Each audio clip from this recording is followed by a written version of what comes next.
Assalamualaikum warahmatullahi wabarakatuh. Ilmaan Oromoodhaa akkam fayyaa jirtanii warri kun nagaa akkam fayyaa jirtu nagaa keessanii har'a mata duree harmi haadhaa ilmoon alatti haadhaaf of faayidaa fayyummaa addaa maal qaba kan jedhu qabadhee isinii dhiyaadheen jira. Egaa harmi haadhaa ilmoofis haadhaafis faayidaa akka qabu namni hunduu ni beeka. Garuu keessattuu faayidaan addaa fayyummaadhaaf hedduu barbaachisummaan isaa maal fa'aa waan jedhu hubannoo tokko tokko isiniif kennuun barbaada. Harmi haadhaa ilmoof keessumaayyuu inni jalqaba exclusive breastfeeding yookiin harma qofa kennuu kan jedhamu hanga ji'a jahaatti daa'imaaf enerjii nuutirentoota nyaataa barbaachisan vaayitaaminoota barbaachisan hunda ni kenna. Vaayitaaminoota keessaa garuu vaayitaamin K vaayitaamin K kan isa jennu hin qabu jechaadha harmi haadhaa. Kanaafis daa'imni mana yaalaatti dhalate taana vaayitaamin K yooma san waraanamaa jechaadha. Vaayitaamin K kun akkaan barbaachisaadha. Dhibeewwan dhiiguu wal qabatan yoo dhiigi dafee karaa dhaabachuu diddu hemoolaatik diisooorder kan jedhan waakii tasaa hemofiiliyaas kan qabaatu ta'ee fi achi boodas dhukkubbiiwwan dhiiguu qaamaatiin wal qabatan irraa ittisuuf waan gargaaruuf mana yaalaatti dhalachuu qaba, waraanamuus qaba jechuudha. Harmi haadhaa kun kana malees immunoglobulin A kan jedhamu qaba. Immunoglobulin gosa garaagaraatu jira. Inni garuu immunoglobulin A kana qaba. Immunoglobulin A jennu kun dhukkuboota garaan wal qabatan akka baasaa, vaayirasoota garaagaraa baasaa fiduu danda'an, dhukkubbii garaa fiduu danda'an dhukkuboota kan ittisuuf ni gargaara. Dhukkuba shukkaaraa gosa lammaffaa, dhukkubbii ujumoolee qilleensaa gara gadii, dhukkuba madaa gurraa, mala'uu gurraa, dhukkuboota baakteeriyaan dhufan tokkoon hedduu isaanii alarjii, asmaa wantoota akkanaa kana fiduudhaan harmi haadhaa daa'imni yeroo ijoollummaa sirnaa argattu ta'e kan ittisuuf sirriitti gahee akka qabu guddina sammuu daa'imaatii fi qaamaaf jabinaaf akka hedduu fayyadus kitaabonni garaagaraa ni ibsu jechaadha. Kanaaf daa'ima akkaan qajeelloo hoosisuun gahaadhaan hanga ji'a jahaatti osoo waan tokkotti hin dabalee enerjii hundaa gahaa waan qabuuf asirratti wanti tokko garuu vaayitaamin K hin qabu ni waraanama jenneerra vaayitaamin D vaayitaaminii D jechaadha. Vaayitaaminii D kanaaf aannan haadhaa gahaa hin qabu.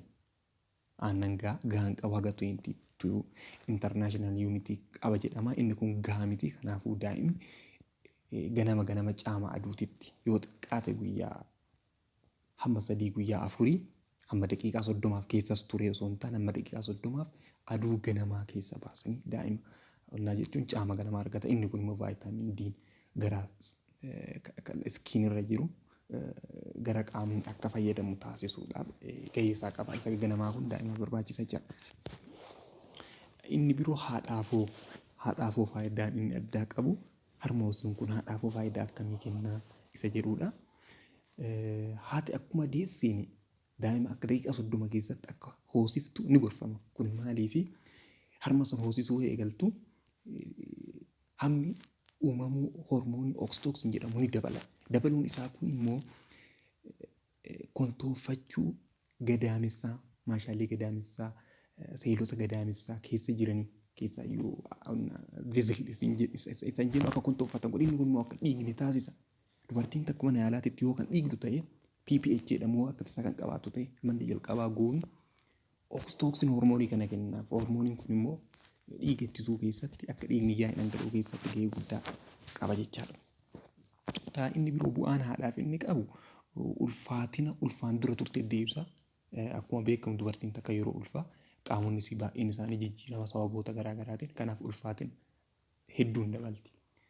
Isaa ulfa dura turte sanitti akka deebituuf hormooniin kun gargaara jechaadha. Kanaafuu harma hoosisuun faayidaa kana ni qaba. Jaalala ilmoo fi haadhaa cimsa. Yeroo da'umsaa dhukkubbii nama dhagamu lafa kana jiru keessa dhukkubbiin hangas nama dhagamu hin jiru jedhama. Garuu dubartoonni erga da'anii booda ni irraanfatu. Kun maaliif isaaf hormoonii kana hormoonii oksitooksiin kun hormoonii jaalalaa laaf hormoon jedhama. Hormoon kun hin irraanfachiisa. Jaalala daa'imaatiin liqimfamtee akka irraanfattu taasisaa jechaadha. Postpartal depression yookiin erga deessee booda dubartoonni tokko cinqamu yaadda'uu dhukkubbii miirri akkasitti dhagahamuu danda'a. Miira isaa irraa barreessee ilmoo isiitiin akka gammadduu sana liqeeffamtu taasisa.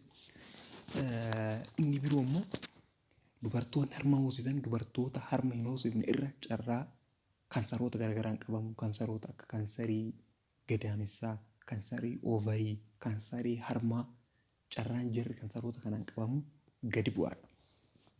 Jajjabina lafee haadhaatiif akka fayyadu.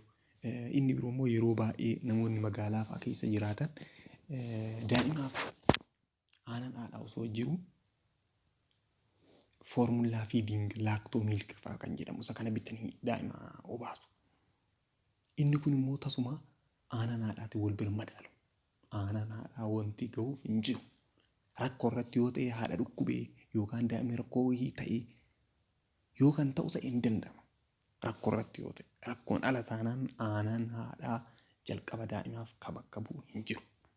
Waan tokko osoo ittiin makin jechaadha yoo rakkoon ta'e malee waan tokko osoo ittiin makin hanga ji'a ja'aan booda immoo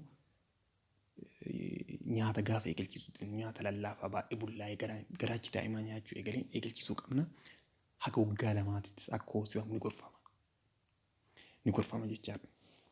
Kanaaf baasii aanan foormulaa fiidingii bituuf baaftullee irraa hir'isaa jechaadha. Kanaaf asitti bu'aan dubartiin sun fayyadamtu baasii sila waan garaagaraa bituuf maal jechuuf kan jettu san irraa hambisa. As keessatti immoo aanan kunillee daa'ima illee ni farsaa daa'imni cimaa ta'e guddataa sammuu waan garaagaraatiin isiifillee faayidaa amma jenne kana hunda argatti. Ammas deebi'ee mala ittisa ulfa uumamaati. Dubartiin takka harma qajeellutti yoo kan hoosiftu ta'e hanga ji'a ja'aatitti sirnaan daa'ima si'a 8 hanga 12 sa'a 2 keessatti halkanis guyyaas yoo kan hoosiftu ta'e hanga ji'a ja'aatti carraan ulfa ittisuu inni jiru hanga parsantii 99. Asirratti garuu yoo dubartiin sun sirnaan hoosifne ta'e akkuma argite hoosiftu ta'e carraan ulfaa'uu isii haala isiin itti hoosiftu sarara hundaa jechuudha. Hormoonni sun sirnaan hoosifti taanaan hormoonni oksitooksiin poroolaaktiin sirriitti maddu yeroo kana jira sirriitti maddu jechuun immoo hormoonota oovarii irrattii fi gadaamessa irratti hundaa'an gadi buusu isa gabbuusan jechuun immoo ulfaa'uu hin dandeessu.